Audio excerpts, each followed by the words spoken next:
Good morning. I'd like to do something a little different in this video.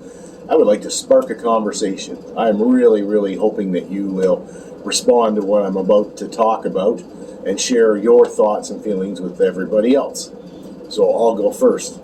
Now, what I want to talk about is, where did you have that aha moment? Now, by aha moment, I mean, when did you transition from building models as like a toy? You'd be given a model as a birthday present or a Christmas present, and you'd slap that thing together with the glue and you'd have fun, but it wouldn't be really any different than any other craft you might do. Some little assembly kit, a paint by number, or what have you. But at some point, if we have a shared experience, I don't know, I can't speak for everybody, but if we have a shared experience, there was one day where I kind of went, wow, there's more to this than just putting this plastic together and sitting it on the shelf or playing with it or blowing it up or whatever your thing was back in the day. So let's go in the Wayback Machine, as us old people tend to do, and remember that I was a child in the 60s and the 70s. So I was 8 years old in about 1969, and we didn't have social media, clearly. Social media, computers, video games, all that stuff we're not learning. Now, I'm not going to start a whole thing about blaming those for the demise of many things that we liked as children. It's just different times, different technologies and all that. But, model building and model kits and that still exist. So there's no problem with it not being accessible. In fact, I could get into a whole diatribe about how the hobby's never been better. There's never been more stuff available, more topics, more availability, more stuff to build it, accessorize. That's a whole other story. So it's not that our stuff was replaced. It's just people think differently, and they're not exposed to it like we are. Now, that could be a big thing there. We were exposed to it because we were all given them as gifts at some point. They were everywhere, department stores, variety stores, barber shops. You can name a place, drugstores. There would be model kits there. They were available and quite prevalent because they were pretty mainstream for the day. Well, that's clearly not the case now. Outside of hobby stores, maybe some craft stores, and maybe a promotion in the odd, department store here and there. I hear that's becoming more of a thing in the U.S. again. Maybe it'll follow suit up here, maybe not. Who knows? So it's exposure to it, which I feel is a big part. Which is why I really want to do more social media. I want to get this in front of more people. And if chances are I'm talking to you, you're already one of us, and we're already doing the hobby. But my hope is to reach out to people that aren't so much, or talk to you and figure out ways we can inspire more people to join on board, because we all love this hobby and we want other people to love it too. So going back in the Wayback Machine again. I get my models for Christmas, and I build them, and I have fun with them. And my friends and I shot at them with pellet guns and blew them up with firecrackers and played with them and did all kinds of things with them because they were a toy, basically. Now, I hate to break it to a lot of people still see them as toys. If you're not a part of this community, if you're not actively doing this, people will look at your stuff and say, oh, nice. Or they'll say, nice toy or something. I've heard people call them toys, even at model shows and that. It's perception. They just don't know that models for us are a canvas. And what we do on that canvas represents art. So we get a box of plastic unpainted parts, and we turn it into something as realistic or as something we envision as we can. So we take modeling to an art form. So my question and what I'm discussing today is, where did you make that leap?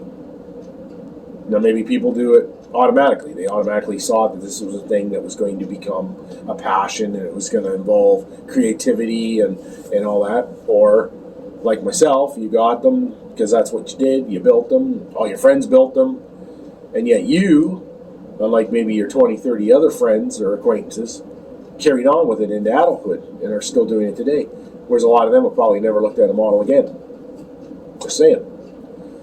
So my first aha moment, and I'll put pictures of it up here on the screen as I talk about it, was those booklets they used to give in the monogram models. Shep Payne diorama books. Right? Up to that point, I built models, I'd done my thing with them, I might have slapped some paint on them and had my way with them and that. But that, in my case, and I'm showing pictures of the particular one, was the Sherman Calliope, the Screaming Mimi, the 132nd scale. So I bought this kit because it looked really cool in the box, all those rocket launchers and everything and stuff. Gonna have me some fun with that. So I get this thing and I open it up, and what's inside there? A color booklet. And it shows this thing in a diorama base with figures and snow and all kinds of stuff that wasn't in the box, but it was in the picture. So I read that thing, and I read that thing, and I read that thing. And they were talking about converting the model, doing things to enhance the detail, to make it look more realistic. Conversions, minor conversions, mind you, but conversions nonetheless. And then how to paint faces, and give them 3D effect, not just paint them solidly flesh, but give them some shadows and highlights, and how to work the eyes and the mouth and everything. And I'm like, this is heavy stuff for a young guy. And then they talk about, practical things you find around the house. And like, back in those days, and again, I sound old, I apologize, you had to do with what you had. You had to find little chains, and you had to find little bips and bobs and stuff. And you had to look at the model railroading section, because they had way more cool stuff than we did. And you had to sort of, find things and then convert them to your purpose. You had to have the vision to see how this would tie in with what you're doing. All creative, imaginative stuff. So for me, this is the first glimpse of what modeling could be. That they could be far more than just slapping the old plastic together and having fun. And then the second eye-opener for me, and I was inspired to do this video because of this actual thing. I had a gentleman bring in some books and magazines that he no longer wanted. And in that pile was this Comback book, Building Plastic Models. I'll put some close-ups and some details up in the corner, as well as I did for the Screaming Mimi booklet. But this book, this became my Bible. So this book came out in 1976, second printing in 1977. And what this book did was walk you through. It had an introduction. It talked about tools, preparation, types of cement and bonding, assembly, finishing, painting, masking, camouflage, chrome and aluminum finishes, decaling, weathering, detailing, and displaying your models. It talks about airbrushes. This is the first time I ever heard about using Pledge floor wax. Yeah, they were doing it back in the 70s.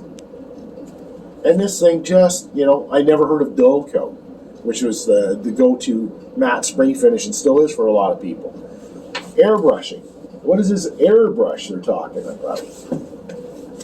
And then it's full of pictures of beautifully built models. How to perfect brush painting. So this thing, again, became my go-to book. I read it and read it and read it again. And it just opened the horizons. My poor hobby shop owner in London, Ontario, I read this book and I'd be calling her up and I'd say, "Hi, do you have something called Dull Coat?" And she goes, "Well, yeah, of course I do." "And do you have this?" And she goes, "Yeah, I do." And it's like, well, how come I didn't know about it? Well, it was sitting right there. I just didn't know what I was looking at. And I had no idea, how would you use it, why you would use it. And this book just opened it all up for me. And again, being old, we model builders, that was a pretty solitary thing back in the day. Now, all your friends and yourself, or myself, probably sat down and built models, like I say, for fun. We slapped the plastic together. We had fun with them. We got them for gifts. You go to each other's houses and you say, "Oh, cool model." My buddy had all the Tom Daniels models all lined up on his shelf there. Not a drop of paint on them, just out of the box, neatly built. But they still were very cool. So you had those friends that built models as toys, a hobby, a craft, whatever. But when you got enlightened, as I call it, and you realize there was a lot more going on, well, there's a lot fewer of you. And going back to those times, it's a pretty solitary thing. If you told your friends you did this, they might think you're a little weird. And when I moved from London, when I grew up, graduated from school, and moved away from London, it was about 1983, and I think the local IPMS chapter had just put out posters saying that they were having a formation meeting. So that didn't come into play until I had already moved away. So there was no real community. Going to my hobby store, you'd kind of look at each other in the store, but I don't ever remember anybody striking up a conversation about how much they love modeling or how do you do this, or there was no conversation. At least where I went, it was a pretty solo sport. So everything we learned was thanks to that little booklet or booklets. They were in the aircraft too, you know, the Monogram 48 scale bomber series and that. There was diorama books in those, the C-47. You can probably find them online if you want to go look them up.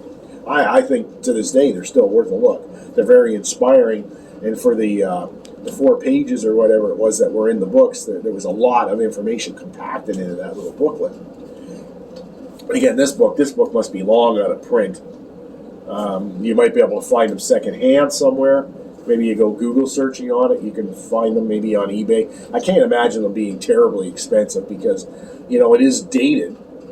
But, you know, this is the thing that got me started, and a lot of this information would still be relevant today. I mean, we've advanced beyond it. We've got more products and more ways of doing things. But as a primer, I still think this has value if you want to hunt up a copy.